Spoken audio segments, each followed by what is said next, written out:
Good morning, children. Good morning, Sam. Stand up, children. I can lead the prayer, Giselle. Heavenly Father, the Son, the Holy Spirit. Amen.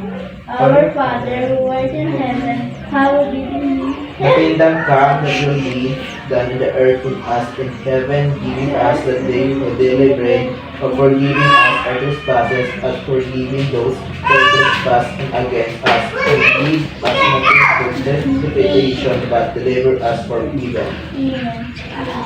Amen. The Father, the Son, the Holy Spirit. Sit down. Bago tayo magsimula, pulutin muna ang basura sa ilalim at umupo ng maayos.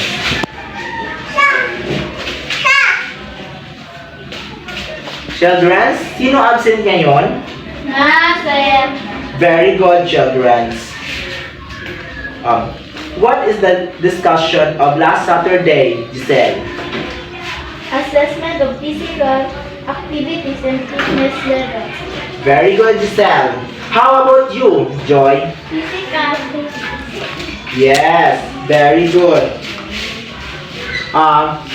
Bago tayo magsimula, may ginawa ako ngayon na games. Ito ay sasagutan ninyo. Ito ay tinatawag na jumble words. Sino gusto sumagot sa number 1? Sam. God, Giselle. Hanapin mo lang ang sagot dito. Number 2, Joy. And number 3, Giselle. Go na po. Lahat na nasagutan.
Okay. Very good, children. Ano nga ba ang sagot sa number 1? I can read volleyball. Ano nga? Volleyball. Tama ba? Opo. Yes, correct. Number 2? Yes. Tennis. Tama ba? Opo. Yes. Number 3? Basketball. Tama ba? Opo. Yes, tama. Number 4? Skating. Tama ba? Opo. Yes, correct. Number 5? Tama ba? Mali.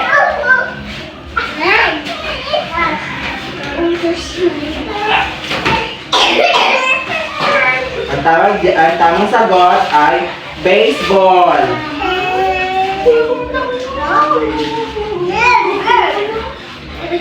Baseball. And number 6, Tama ba? Opo. Sige. Tama. And number 7. Karate. Correct. And number 8. Harking. Tama. Number 9.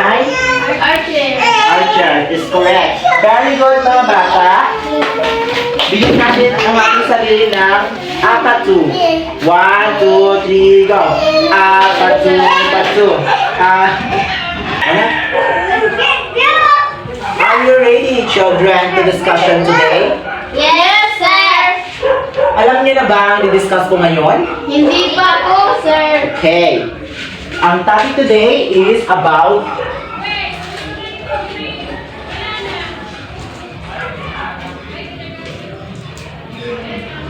games, sports, and physical fitness. There are numerous physical activities you can utilize to help you and achieve the physical fitness. Games and sports are your good ways to do things, and because most games and sports, especially that active ones, require a lot for the physical excitation. Games are those activities that have rules and systems and of determining winners and losers. There are less formal and compared to sports which have institutionalized rules that everybody follows. In sports are you looking very and competitive and nature as well. Okay, class, I can read children's and vacation games. The The common alternate tactical features of invading territory is being a base in attack, the containment of space and defense, the use of a goal or similar target for scoring. Common examples are basketball, football, soccer, hockey, and Philippine games such as agawang base. Yes. Alam niyo na ba ninyo mga bata ang agawan base? Opo. Yes. Ito yung ginagamit natin nung bata pa tayo. O nilalaro natin. Go. Streaking, fielding, games. The concept of scoring by striking a ball into open spaces. Fielders are placed strategically to prevent runs from being scored. Concept ball games. The concept of playing the shots of components cannot return it. All players must serve and receive the ball. The target for scoring is on the playing surface. Common examples are volleyball, badminton, Lightness, table tennis. target games. The concept of scoring by targeting objects Or or opponents or by avoiding obstacles to get their objects closer than their components object to the target. Target objects are stationary, But opponents are mobile. Common examples are bowling and Philippines games such as the batuan bola, tamaan tao, tumbang preso. touching. Alam niyo na ba guys ang badminton? Ito ginagamit natin na sports sa atin sa eskwelahan, tulad ng mga sport na kailangan natin like volleyball, tennis. Ito naman sa target games, ito naman ang batuhan bola. Alam niyo na ba guys? Alam niyo na ba children ang batuhan bola? Opo. Ang tamaan tao. Alam niyo na ba yan? Hindi. Yun sa matrix, ganon. Alam niyo na ba? Opo. Yes. Tumbang preso. Alam niyo na ba yan, children? Opo. Tatsing. Yun yung pera pinagtatatsing, ganon. Go na. I can read, children. In the Philippines, there are numerous games that can be used for such purposes.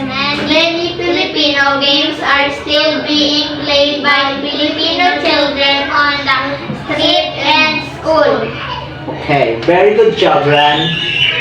I can read cardiovascular endurance, muscular endurance, muscular stretch, flexibility, body composition, balance, coordination, power, reaction time, speed. Ito ay mga ginagamit sa atin na sport and games. Ito ay nakapaloob sa sport at games. Tulad ng health, reaction, skill related. And ng tatlong grupo at para sagutan ang aking question. Ito ang aking hinandang question. I can read, class. Play any Philippines games or sports with your group. After playing, discuss in the following with the class. Ito yung question. Which game, category does the Philippines game and sports you're playing belong to? Number 2, what components of physical fitness does and improve and why? 3, how frequent do you think should you play these games and sports for you to improve? Ito class, kayo ay binaghati ko ng tatlo at ito ay isasagutan ninyo sa inyong opinion. Okay, class? Bibigyan ko kayo ng 3 minuto para sagutan ang 3 question.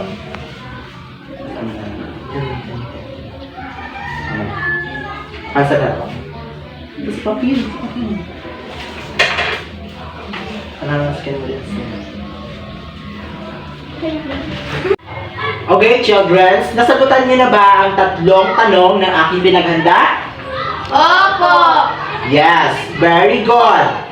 At bago tayo magsimula, dito muna tayo sa aking children, I can read. How do different kinds of Philippine games and sports Denmark? Read and check the components of physical fitness that each games helps to improve. Chichikan lang ninyo mga children kung saan kayo nakakatanging o games or sports. Kung saan, kung health related ba kayo sa cardiovascular endurance, muscular endurance, muscular stretch, flexibility, body composition, balance, coordination, power, reaction time, and speed. Bibigyan ko kayo ay sino gusto sumagot? Go na po, Seth.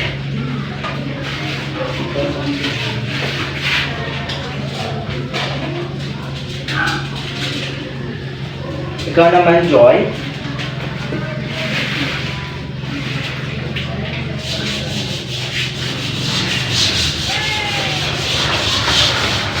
Okay, very good, children.